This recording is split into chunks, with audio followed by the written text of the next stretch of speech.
All right, Team Biz News, if you could start circulating, please. I'm just going to ask you one question, Mr. Hlabisa. What about MK? We've been seeing the steamroller, the IFP steamroller. I watched those by-elections closely. You've won 12 against the ANC since 2021, November 2021. Suddenly, the MK come to the party, and they're going to be the biggest party in KZN, and you are now, according to Brenthurst, all the way down to 2% of the vote. What is the story there?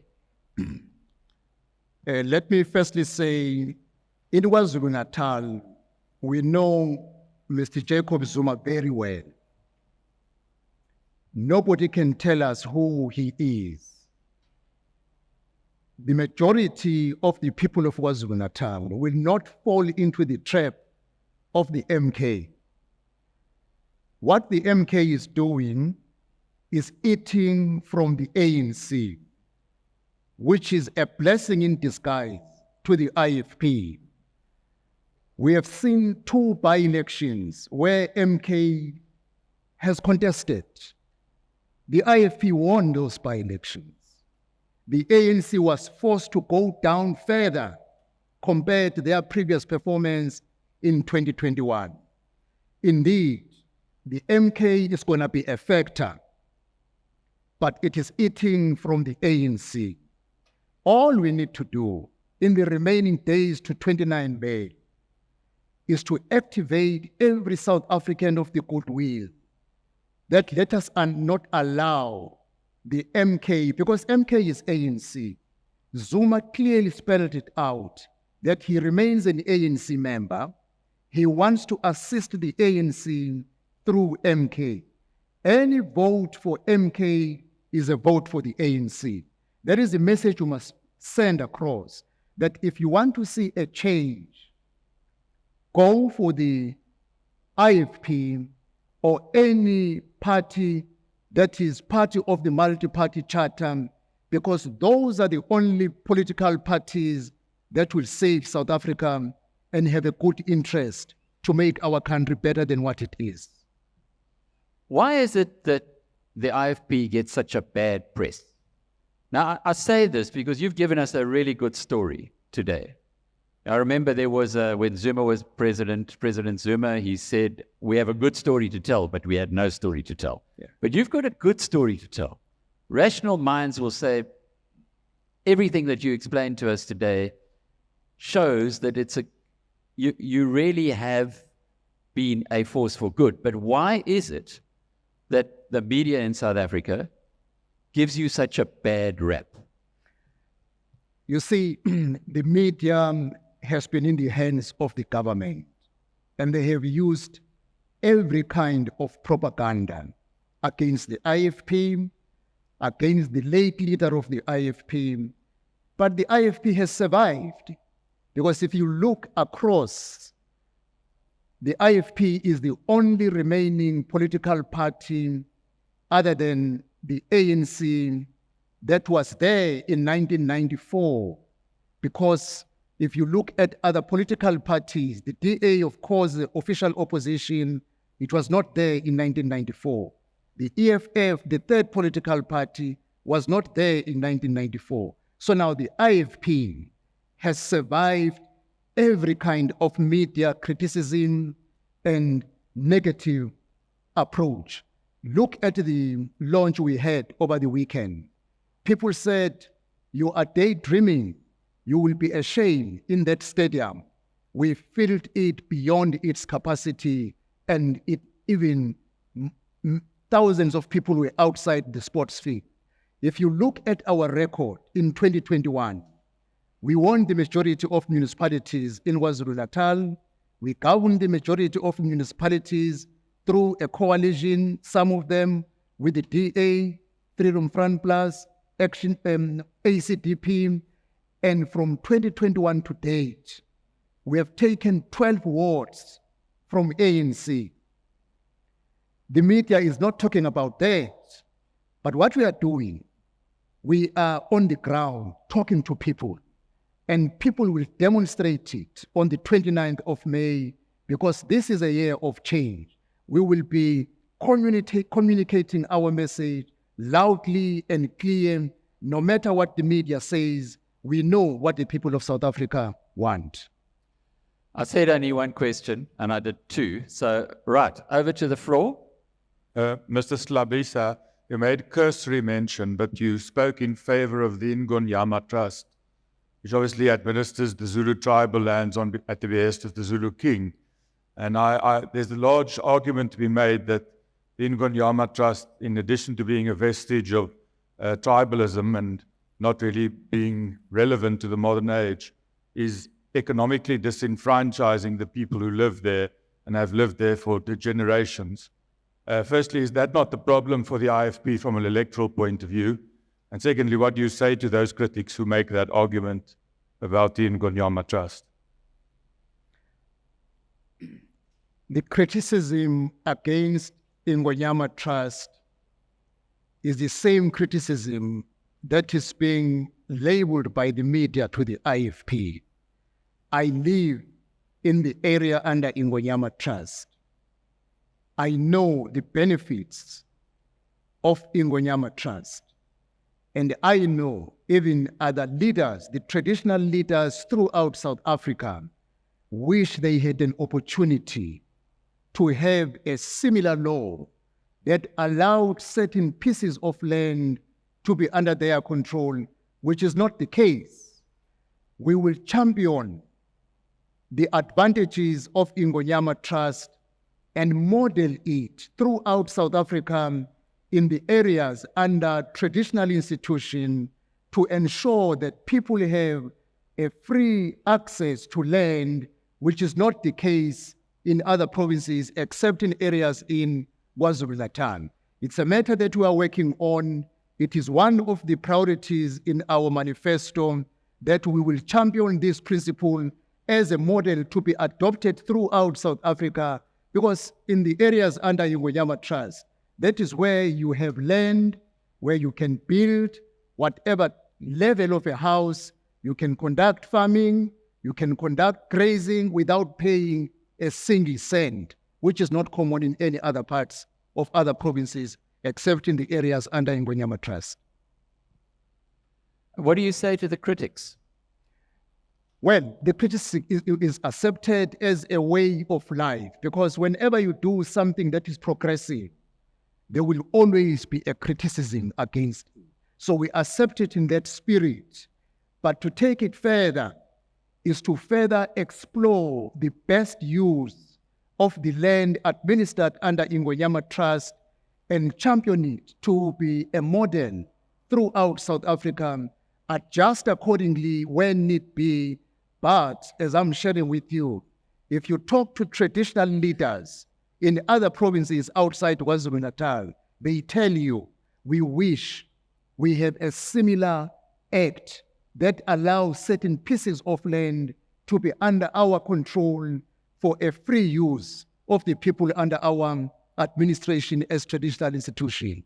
We accept criticism as a way of life. Mr. Hlabisa, there's an address tomorrow by Phil Craig, Independence for the Western Cape, proponents of some form of secession away from national control of all administration in the province. There has been talk of the same sort of concept for KZN. Can we have your views? The IFP stood against homeland system. We stand against any party of South Africa to be separated from our great country. We will oppose it in KwaZulu-Natal for whoever we can come with that idea, and we will oppose it even in Western Cape. We believe in South Africa, which is a united country with 9 provinces, but we want more powers to be devolved from the national government to provincial spheres and to local government spheres, so that the administration can be efficient and resources can be equitably distributed to where people are. Any cessation from South Africa is a no-no from the IFP. Do you remember well, I mean, we don't remember, but in 1910, when what was then the colony of Natal, only 25,000 people voted for the colony of Natal to become part of the Union of South Africa. And it was quite a close vote. There were no black people who voted. Do you not think at the time the black people or the Zulus would have said, no way, we don't want to become part of this? Is that history? You've spoken a lot about history today. Is that history not relevant? It will be irrelevant in this way. We are the champions of one South Africa as we stood against homeland independence. The KwaZulu became a center of political activity within South Africa during that time when other homelands took independence. We can't go back to that state of dividing South Africa. Anyone who can come with the idea of wanting KwaZulu or any party of South Africa to break away from our country, we will stand opposed to it.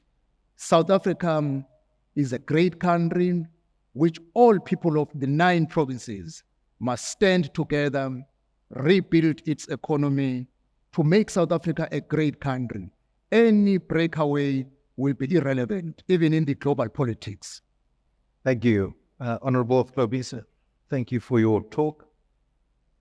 A question, please. Can you give the audience an example of a municipality or municipalities in KZ in where you are in control that have a clean audit, balanced budget, good service delivery, and award-winning potential?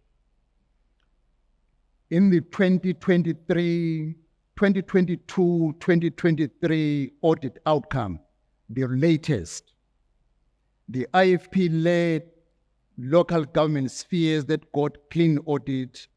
The first one is Umlalazi municipality. The second one is Umhlatuze municipality. The third one is King Cetshwayo district municipalities. 3 municipalities as late as last year got clean audit. When it comes to efficient service delivery, because clean audit does not translate to service delivery, but it gives a good impression that you are able to account with money while you are doing service delivery.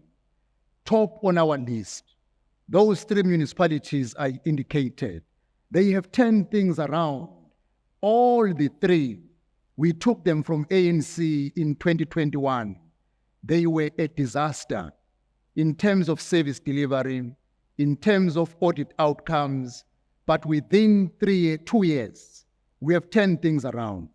We took a municipality from the ANC in the Inkosi Balele in Ladysmith with an unfunded budget for many years from the ANC. Within 1 year, we turned things around. As I speak, that municipality runs a funded budget. That is the short I can give, but the list is long. But that's very hopeful for South Africa as a whole, that it can be turned around despite 30 years of misgovernance.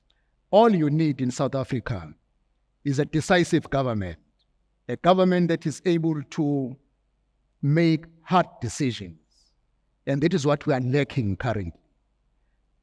We need a new government because South Africa is a great nation. Look at our performance at an international level. The Springbok demonstrated that we are people who are able to compete.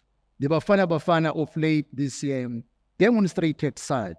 But if a country is led by a government that does not care, that is not decisive, that cannot introduce consequence management, you will have a country going down the drain as it is. All therefore we need, you need leaders who will turn things around. Inefficient civil servants, You must show them the way, because why do you keep cadres who are not performing while the country is going down the drain? You don't have to. As we did in municipalities, we will do the same in the KwaZulu-Natal government, in Gauteng provincial government, and at the national government level.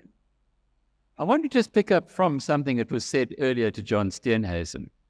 What happens if at the end of the election, the ANC comes to one of the members of the multi-party coalition and says, come with us, that'll give us 51%, we will govern together? Where is the IFP on that scenario? Our commitment as the IFP is to get the ANC removed from power. That is why we are part of the Multiparty Charter, and we want to mobilize and canvass everybody to help a drive to remove the ANC. That is our first priority. You see, if the ANC, we succeed to bring it below 50%, and unfortunately the Multi-Party Charter is unable to get more than 50 plus 1%, we will need to sit down as the Multi-Party Charter and answer a question.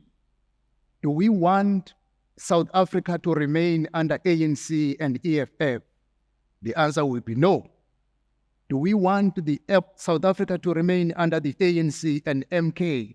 The answer will be no. The good thing, the current ANC knows a coalition with the EFF is a disaster. They are kicking and screaming in Ekurhuleni, and I was happy even to hear the president of the ANC over the weekend saying what is happening in Ekurhuleni to ANC is unacceptable, done by its partner, the EFF. If then we come into a standstill as a country, the country will have to go forward.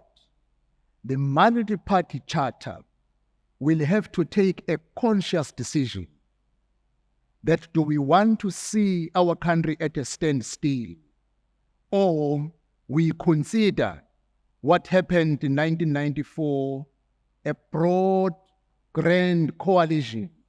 Because the truth is, an ANC in a grand coalition is not as similar as the ANC with a two-thirds majority or 50% plus one.